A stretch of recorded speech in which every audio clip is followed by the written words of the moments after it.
Hey everyone, welcome back to my channel. So in this video, we'll talk about what a retail investor should do right now because he has been getting so much information.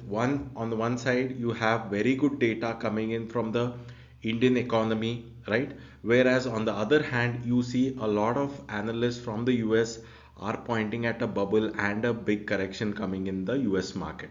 So we'll look at all those news and decide what a retail investor investing in India can do at this current moment, right? So firstly, we look at the recent good news that kind of hit the market. So first was starting from the manufacturing PMI, which was the highest since 2008, which came in at 59.1. So how does this PMI number work is anything above 50 is an expansion. Okay, anything below 50 is a contraction. So I think the last month was somewhere around 56, but this was like the highest in last 16 years, right? And then yesterday came the PMI services data, right? So all your IT sector, all that is banking, that is covered in the services. So that also hit a 13 and a half year high in March, right? So now looking at this, a lot of retail investors will feel that it is better to be invested in the market continuously, or probably they'll start putting in more money looking at these numbers, right? And also today we had the RBI meet, right, in which they kept the forecast for growth at 7% for FY25, and they also said that the inflation will be around 4.5%, right? So looking at all these news, as a retail investor will start figuring out that everything is fine. On the contrary, everything is better than what is being forecasted, and we should be continuously investing in the Indian market. Right now we'll go back to the US market, and then we'll kind of combine both the news and see what best we can do. Okay, so the American debt that has been continuously rising is somewhere around 97% of the GDP as of now, right? Which is quite an alarming figure, and it is continuously growing because the current government has been continuously spending because they don't want to slow down while they are in the uh, government, right?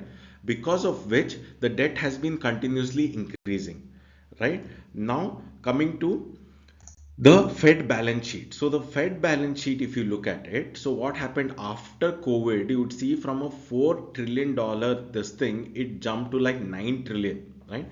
That was caused the crazy boom in the stock market in risk assets like crypto and all, right? And even caused crazy inflation as well. But now, as you can see, from 9 it has come down to 7.6, 7.5, right? Almost 1.5 trillion has been kind of taken out. So this also kind of uh, make sure that the liquidity in the market is kind of coming down, right? So if the liquidity is coming down, what the US government is doing to kind of compensate for this, they have been increasing the liquidity by spending more, so their debt is increasing, but at some point they have to reduce their debt as well.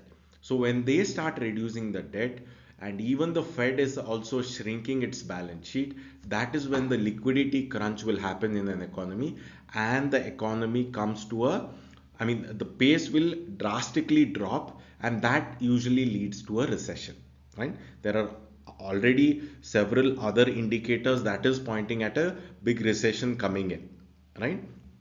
So now if you look at the Indian market, all the three indices are near their highs, right? Nifty is at all-time high. Mid cap hit all-time high today, crossed 50,000 mark. Small cap index is hardly 1 or 2% from the all-time high. So what should we do? So what I would suggest is, see, India can't really grow if there is a global slowdown. I mean, our growth will be there. Probably it will drop from a 7% to probably 4 or 5% if there is a global crisis, right? So, and also our exports to the US is quite high. Even the services like IT and also is quite high, right? So if there is a slowdown, India is going to be affected. It is not like we can kind of continue to grow even when there is no growth in the global economy. Right now global economy is doing well, but if global economy goes into a recession, India's growth will also cool off, probably around 4-5% we can grow. So then what happens, all your estimates, your earnings estimates, your P numbers, they kind of go down. That will cause a derating in the system, right? And usually when this panic kind of sets in, you see a pretty decent cuts also in the indices and in the individual stocks as well. So the best thing I would say is look at stocks which are still in uptrend, that is above this 30 WMA line that is there on the screen. So if anything is above that, then the larger trend in that stock is higher. So that those are the kind of stocks you would want to trade, right? The second thing is look at the fundamentals of that particular stock. If the fundamentals are, let's say the valuation is more important, so if the valuations are not that high, then you can slowly do an SIP in them, so that you will be comfortable even if there is a decent drop coming in those particular stocks, you will be willing to add more of it, right? So if something is falling from 100p to 50p, you can't call it cheap at 50p, right? So in such cases what I would suggest is fantastic companies trading at very cheap valuation, you can do your SIPs there instead of something that is already at a very high valuation, right? Or else if you want to trade, then something that is making a higher high, higher low and above the 30 WMA line would be the uh, point where, I mean, would be the stock where you would want to trade, right? So as a retail investor, in SIPs, what I would do is kind of slow down a little.